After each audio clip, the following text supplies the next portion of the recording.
Welcome to the world of science fiction stories, and don't forget to like, share, and subscribe my channel. Enjoy the listening. When the galaxy pleaded for help, only humanity stepped forward. The Alterans once ruled many worlds and knew the secrets of quantum science. Then the Void Harvesters came. These machine-like beings ate planets for materials, turning them into fields of rocks. After 9 worlds fell, the last Aluans huddled on Sanctuary Station, their farthest outpost.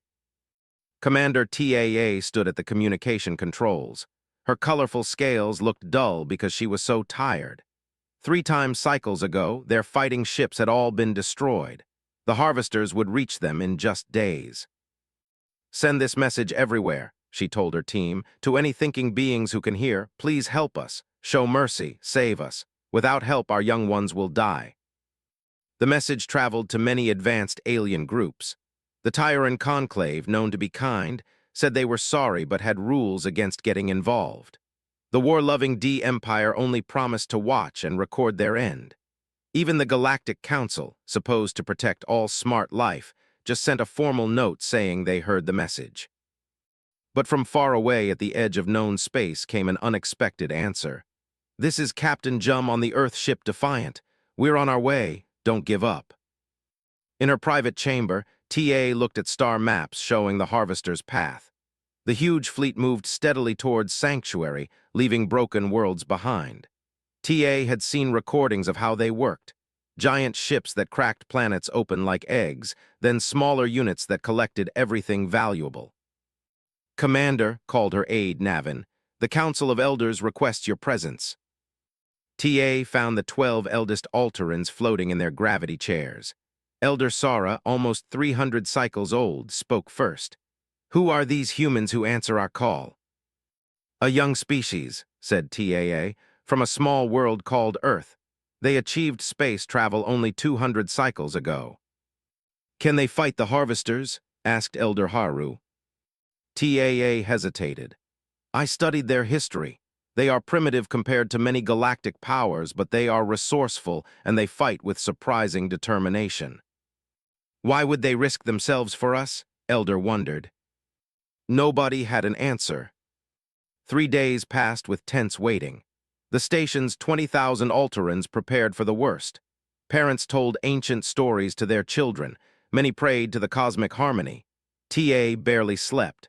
She watched the sensor screens, counting down hours until the Harvesters arrived.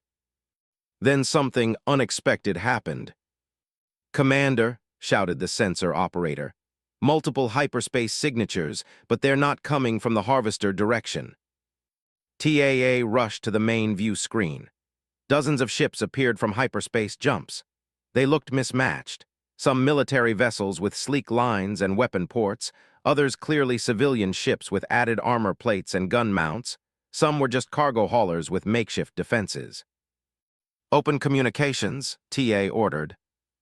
The screen showed a human male with dark hair and determined eyes. "Commander TA, Captain Jum of Earth, we've brought what help we could gather quickly. Our main fleet follows 12 hours behind." TAA stared in shock. "Captain, there are fewer than 50 ships in your group." 53 to be exact," said Jum. "Mostly volunteers. When we got your message, every ship within range responded." "But the Harvesters, there are hundreds in their fleet." Jum nodded. "We know the odds. We've studied your data on them. We have a plan to slow them down until our defense force arrives." Elder Sara floated forward. "Why risk yourselves for strangers?" Jum looked confused by the question. "You asked for help. Where we come from, that means something." The human ships moved into defensive positions around Sanctuary Station. TA watched from the command center as Captain Jum directed the human vessels. They didn't form traditional battle lines, but spread out in what seemed like a disorganized pattern. "What are they doing?" asked Navin. "I don't know," TA admitted. The first Harvester ships appeared, huge black shapes that blocked the stars. Their front sections opened like giant mouths, revealing cutting beams designed to slice planets. "Look," shouted Navin. The smaller human ships started forward, moving between the massive Harvesters. They fired weapons at specific points, then quickly changed direction. Larger human vessels launched what looked like metal containers toward the Harvester fleet. "Commander," said the communications officer, "Captain Jum requests to speak with you." Jum's face appeared, his ship's bridge now filled with smoke and flashing emergency lights. "Commander, we need to start evacuating your people immediately. We can slow the Harvesters but not stop them yet." "Evacuate to where?" "Our transport ships can take your people to our colony on Proxima Centauri. It's not much, but it's safe." TA was stunned. "You had taken 20,000 refugees." "We have room," Jum said simply. "But we need to start now. My ships can buy you 8 hours at most." The evacuation began. Human transport vessels docked with Sanctuary Station, while the fighting ships engaged the Harvesters. Alteran families boarded with only what they could carry. TAA watched the battle unfold. The humans fought like nothing she had ever seen. They didn't retreat from superior forces but charged directly at them. When Harvester ships coordinated attacks, humans targeted specific points that disrupted their formations. "They're attacking the command nodes," Navin realized. "They figured out the Harvester hierarchy." Hours passed. Several human ships were destroyed, but they had managed to confuse the Harvester fleet. The evacuation continued as families boarded transport ships. TA's communication panel burst. It was Jum again, his face now cut and bleeding. "Commander, we've lost 11 ships, but we've evacuated almost half your people. The Harvesters are adapting to our tactics, though." "Captain, your people are dying for us." Jum nodded grimly. "We knew the risks. Just make sure our sacrifice matters. Get your people to safety." As TA watched the brave human vessels fight and fall, she realized she was seeing something new in the galaxy. A young species willing to die for strangers simply because they asked for help. For the first time since the Harvesters appeared, TAA felt something she had almost forgotten: hope. The Alterans had only heard stories about humans. They were new to space travel. Most advanced races thought humans were strange and primitive. Their home system was far from important trade routes, and they had only been traveling between stars for about 200 years. As the human ships approached Sanctuary Station, many Aluans gathered at viewing windows. They had never seen human vessels before. The ships didn't match each other. Some were sleek military craft with smooth lines and powerful engines. Others were clearly cargo ships with weapons bolted onto their sides.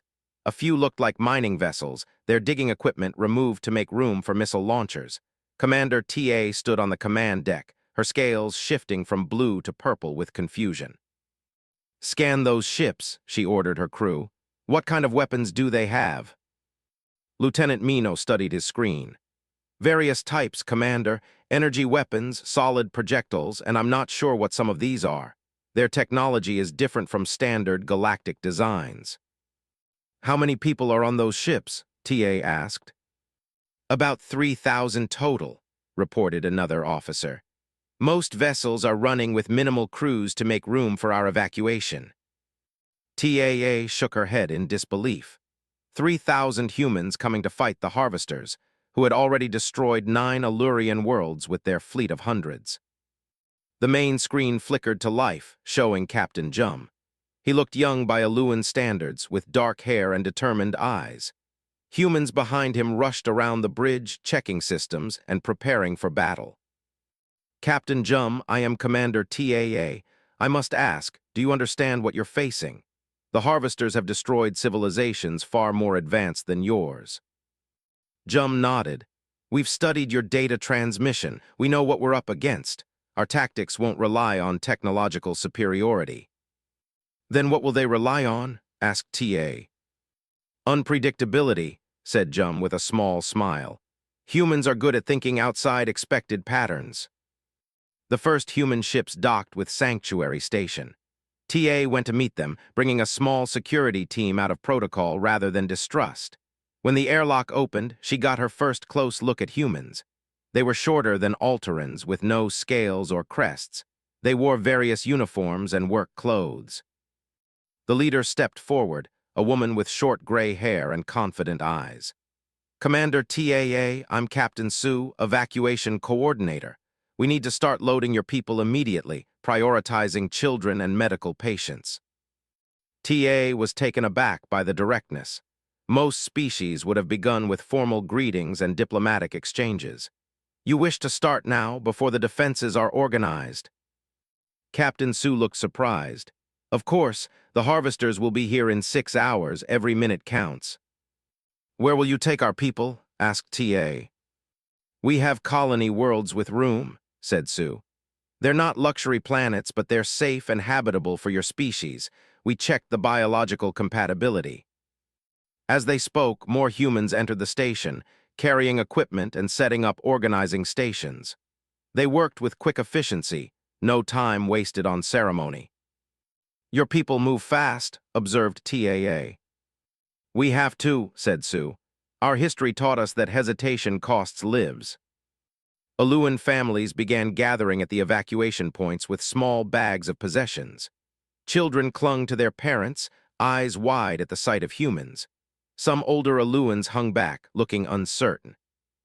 Elder Sora approached Captain Sue. Why help strangers across the galaxy? What do humans gain from this risk? Sue seemed confused by the question. Gain? Nothing directly, but where we come from, helping others in danger is just expected. Even at risk of your own lives. Especially then, said Sue. Our history has many examples of people who gave everything to help others. We honor that tradition. On the command deck, TAA watched the harvester fleets approach on the long-range scanners. Their formation was typical, larger processor ships in the center surrounded by defender units. The harvesters never changed their tactics because they never needed to. No one had ever successfully fought them. Captain Jum joined her, studying the display. Their pattern is predictable, he said. That's a weakness we can exploit. How? Asked TA.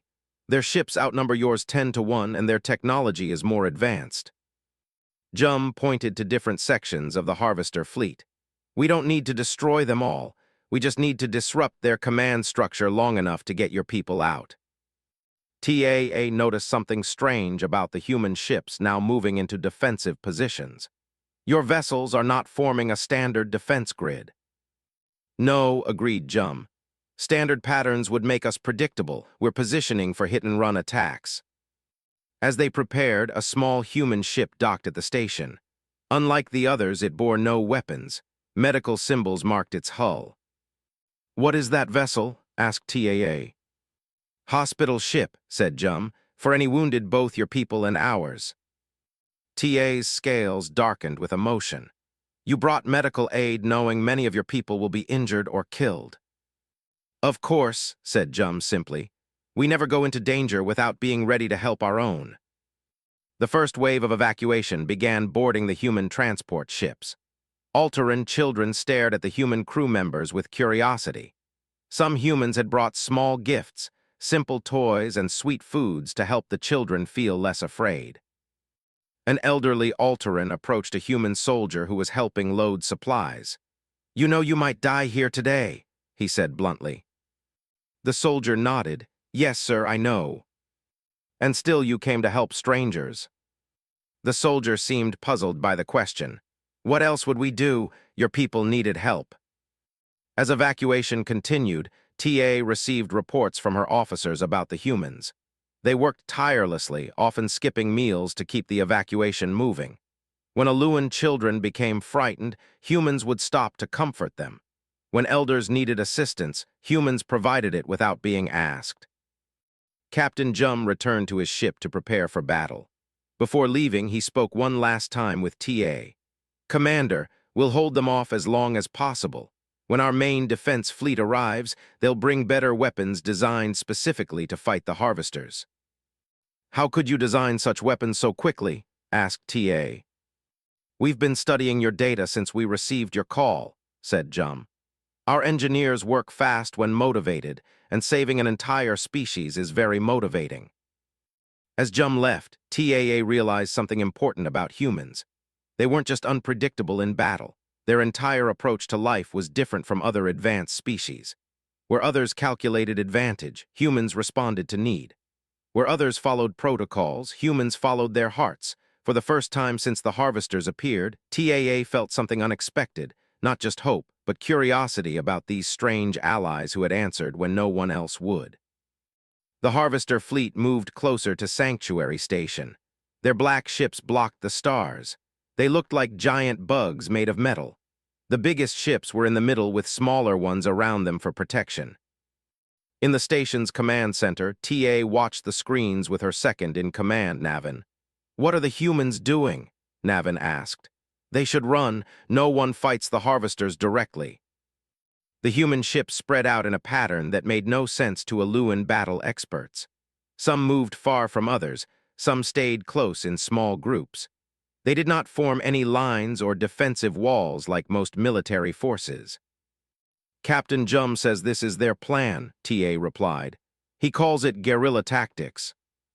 The first harvester ships came within attack range. They fired their cutting beams, bright green light that could slice through a planet's crust. 2 human ships were hit and exploded at once. "They're going to be slaughtered," whispered Navin. But then something strange happened. The human ships moved even faster, darting between the big harvester vessels like fish between rocks. They fired weapons at specific spots, not trying to destroy the huge ships but hitting certain points. Captain Jum's voice came through the communication system. "Deploy the Nova acid warheads. Aim for their processing cores." Small human ships flew very close to the harvesters, so close they should have been destroyed. They attached small devices to the hulls of the enemy ships, then raced away. Seconds later, explosions burst from inside several harvester vessels. "What are they doing?" asked an Aluan engineer who had joined them. TAA studied the sensor readings. "The explosions aren't big enough to destroy the harvesters, but look, the enemy ships are moving strangely now." It was true. Several harvester ships started drifting off course. Others fired their weapons randomly, missing the human ships. Some stopped moving completely. "They're disrupting the harvesters' hive-mind connection," TA realized. "The harvesters think as one group. The humans are breaking their mental network." No species had ever tried this before. Most fought the harvesters with big fleets and powerful weapons, trying to match their strength. But the humans were using the harvesters' connection against them. On another screen, TAA could see the evacuation continuing. Human transport ships docked with the station, loaded with Aluan families, then departed quickly to make room for the next ship. The humans worked without stopping, helping old Alterans and carrying children when needed. "Sanctuary Station, this is Captain Jum," came the call. TAA could see his face on the screen. Blood ran from a cut on his head. "We've lost 8 ships, but we've confused their command structure. How's the evacuation going?" "We've moved 6,000 people so far," TA reported, "but that's not even half." "We'll buy you more time," Jum promised. His ship shook as something hit it. "We're launching our second attack phase now." The remaining human battleships regrouped. This time they moved in tight formations, 3 or 4 ships flying so close they almost touched. They charged directly at the biggest harvester vessels. "They're going to crash," Navin exclaimed. But at the last moment, the human ships split apart, each firing at the same spot on the harvester. The combined weapons made a hole in the harvester's armor. Then one ship fired something inside the hole, a missile that disappeared into the enemy ship. Nothing seemed to happen for several seconds. Then the huge harvester began to shake. Lights flickered across its surface. It stopped attacking and started moving in circles. "What did they do?" asked TA. "Computer virus," explained a human officer who had stayed on the station to coordinate. "Our engineers studied your data on harvester systems and created a virus that attacks their control programs." More human ships tried the same tactic. Some succeeded, others were destroyed before they could deliver their virus. But each successful attack made the harvester fleet more confused and disorganized. Hours passed. The human fleet grew smaller as ships were destroyed, but they kept fighting, adapting their tactics when the harvesters adjusted to previous attacks. In the evacuation area, an Aluan child dropped her toy as she boarded a transport. A human soldier picked it up and ran to give it back, even as warning alarms sounded. Moments later, part of the station shook from a distant explosion. Why did he risk himself for a toy? An Aluan mother asked TAA, who had come to check on the evacuation. I'm starting to understand, TA said. For humans, small kindnesses matter even during battle. Back in the command center, TA received a new message. A human ship had been critically damaged, but instead of retreating, it was flying directly toward the center of the Harvester fleet. What are they doing? She asked the human coordinator. Sacrifice play, the human said quietly. Their engines are damaged, but their weapons still work. They'll do as much damage as they can. TA watched the screen as the damaged ship flew straight into a group of Harvester vessels. It exploded with much more force than seemed possible for its size. They overloaded their power core, explained the coordinator. The captain decided to take as many enemies with them as possible. The explosion disabled 3 Harvester ships and damaged several others. The evacuation ships used the confusion to speed up their work, quickly loading more Alterans and departing. Captain Jum's ship took heavy damage but continued fighting. His face appeared on the communications screen again, now with more injuries. Commander TA, we've lost 20 ships now, he reported. But we've evacuated over half your people. The Earth Defense Force will arrive in 4 hours. We just need to hold on until then. Your people are dying for us, TAA said. I don't understand why. Jum managed a tired smile. In human history, we have many stories of people who stood against impossible odds to protect others. We believe those stories show us at our best. Today, we're writing a new story, humans and Alterans together. As TAA watched, a small group of human ships formed a protective wall around a transport loaded with Aluan children. The transport's engines had been damaged, and it was moving slowly. The protective ships took multiple hits meant for the transport, several exploding in the process, but the transport reached safety. No species has ever sacrificed so much for another, Navin said quietly. For the first time, TAA understood what made humans different from other advanced races. They didn't fight with better technology or greater numbers. They fought with heart, with the belief that helping others was worth any risk. And somehow, against all logic, they were holding back the Harvesters. By the 3rd day of battle, most Alterans had escaped.